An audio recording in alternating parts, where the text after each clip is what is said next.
हाय नमस्ते सबैजना सन्चै हुनुहुन्छ। आज म वडापाउ सेन्टरमा छु। मेरो भिडियोलाई लाइक एन्ड शेयर गरिदिनु होला है।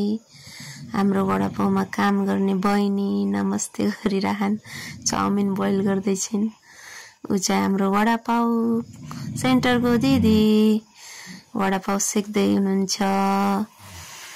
यहाँ चाहिँ वडापाउ अन्डा पाउ पाउँछ है साथीहरु। यहाँको फेमस टिकापुरको वडापाउ सेन्टर हो।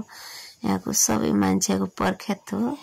तर बाहिरको मान्छे आउनुहुन्छ भने कान्छी बजार चोकको वडा कार्यालयको अगाडि पाउँछ है बाहिरको मान्छेलाई चाहिँ।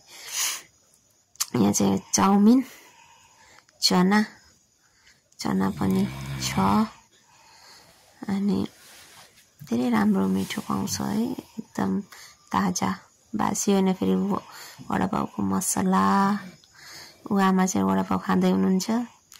उ त्यो है लोकेसन वडा कार्यालयको नजिक नै छ। उ चाहिँ हाम्रो दाइ।